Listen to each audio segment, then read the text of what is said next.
Hello, listeners. If you've enjoyed these narrations, please click on that like and subscribe button. My dad is what they call a macho man. All he wanted was sons. He lived and breathed for another Kelly boy. Naturally, when my older brother was born, he was overjoyed. 3 years later, he begged my mom to have another son. When he found out we were twins, he was excited to have 3 sons. So when my brother and I came out and he saw that I was a girl, he was despaired. I've always been his least favorite kid, and he never tried to hide it. While he named my brother Anthony and David, which means priceless and beloved respectfully, he named me Lilith, which literally means night monster. While my brothers and mom tried to soften that direct punch to my gut by calling me Lily, he insisted on us all calling me Lilith, so I could feel the disappointment that he felt that day I was born. Clearly, him and my mom did not stay married, and quite unfortunately, he signed for full custody when Anthony was 5, and David and I too. Things just got worse from there. If he took Anthony and David out to eat or to see a movie, I was to stay home. He spent all his time playing sports with my brothers, and wouldn't let me join, even though I, as a girl, actually showed a genuine interest in what he was doing with my brothers. When I was 4, he got cancer, and from what I heard, it was supposed to be terminal. That's where the title of this story comes into play. You see, he made a deal with Satan. 15 more years of life if he sold one of his children's souls. And big surprise, he chose me. So once I die, it's off to hell, no matter how little I sin or how much I pray. The first time I remember something happening to me was about a month after my dad made that deal. I was in my tiny, cramped room trying to sleep on a bed I overgrew years ago while my brothers and dad watched a movie downstairs when I saw it. The thing in my closet. It was pale with gaunt sunken eyes and a gaping mouth. Its long and bony fingers wrapped around my closet door. There was no question that this thing was a demon.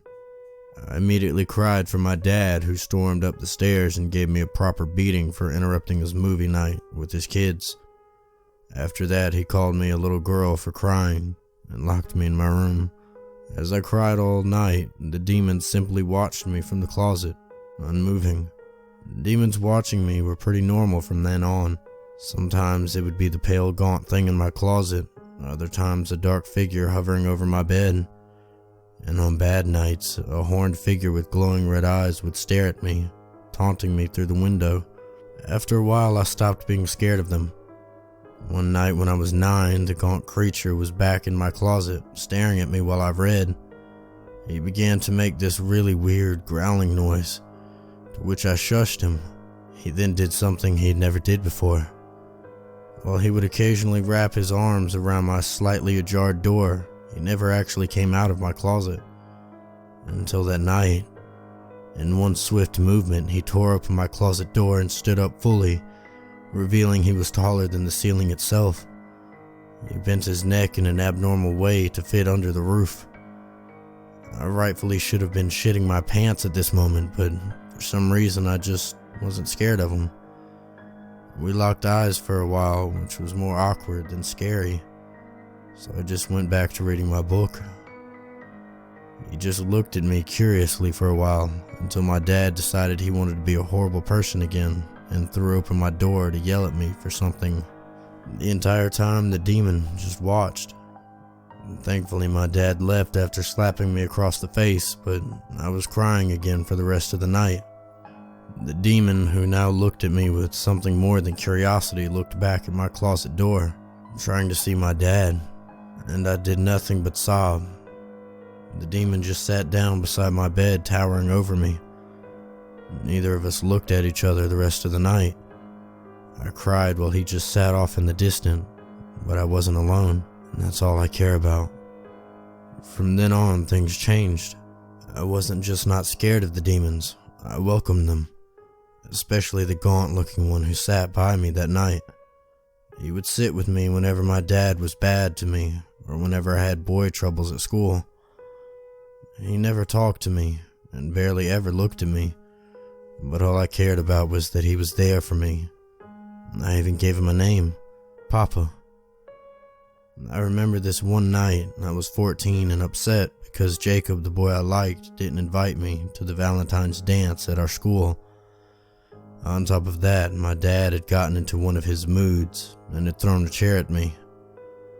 When I ran into my room, I was almost relieved to see Papa crouched by the closet. "Papa," I cried, running to him. It was stupid, I know. I was calling a literal demon Papa, but I had nobody else. He was the only one who had ever shown me any sympathy. At first he stepped back, but as I cried even harder, he looked at me in the eyes. Maybe for the first time since that night, he stepped out of the closet. And then he did something surprising. He hugged me back. As I felt his icy cold hands wrap around me, I should have been terrified, but I was filled with love. Love for finally finding a dad who loved me. But one night as I was reading To Kill a Mockingbird for my school project, I made a mistake. Papa looked curious, so I decided to read out loud to him. I guess I made too much noise though, because David opened my door. "Lilith, who the hell are you? What the hell is that?" he screamed as my dad came rushing up. Papa couldn't hide in time, and now Anthony and David and my dad all stared him down. He stood up, revealing his giant stature, and David began to cry while Anthony froze in place.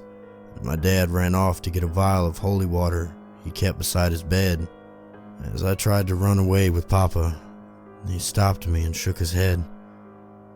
We both knew it was too late. I cried as I hugged him goodbye, and as my dad approached us with the holy water and sprayed it on Papa, he let out a blood-curdling screech that could have been heard across the country. I watched in horror as Papa, who had stayed by my side all these years, faded to nothingness. "There, it can't hurt us anymore, sons," my dad said, embracing David and Anthony in a hug. I just laid over Papa's lifeless body, uncontrollably sobbing. We were all so caught up in our own worlds we didn't notice something come up behind us. He was large, even bigger than Papa, and had 2 horns, a goat head, and a large stick in his hand. My father turned around slowly, looking to this thing as he glared down at my abuser. Your Majesty, We had a deal, Stanley. I granted you 15 more years of life on 2 conditions. 2! It boomed, and I noticed David had wet himself. "It was a misunderstanding, sir. My daughter..." You were granted 15 more years of life on the conditions that I get your daughter upon her death, and you never harm anyone ever again. Do you understand? "Yes, and I haven't, I promise." First you break a promise, and now you lie. To his satanic majesty himself. Seeing you have not only harmed your daughter her entire life, but have killed one of my best minions, you've broken my trust. I'm breaking off the deal. My dad got down on his knees. "No, please, I'll do anything," he begged. Satan looked at me. There's one way. If Lilith, your daughter, and the one you cursed, forgives you, I will set you free and you will live the rest of your life. My dad slowly turned to me and put on a smile. Hey, Lily, what about it? Look at me, I'm your dad. Your papa. I raised you. Don't you love me? I'm your dad, for fuck's sake," he said, getting more agitated as I stared at him. It's up to you, Lilith. I looked to Papa's body on the floor, then back to my dad. "Come on, you're gonna believe Satan or your dear old dad," my dad said, pleading with me. I glared at him. "My dad is dead. You killed him. I'll never forgive you." And with that, Satan dragged my dad down to the netherworld, my brothers and I hearing his screams until it was far away and fading. As my brothers cried in the loss of their dad, I walked to my papa on the ground and kissed his forehead. Goodbye. Thank you for all your years, Papa. Thank you for listening to another story from the Sanguinis Compendium. If you enjoyed, give that like and subscribe button a click, and ring that bell to hear more stories daily.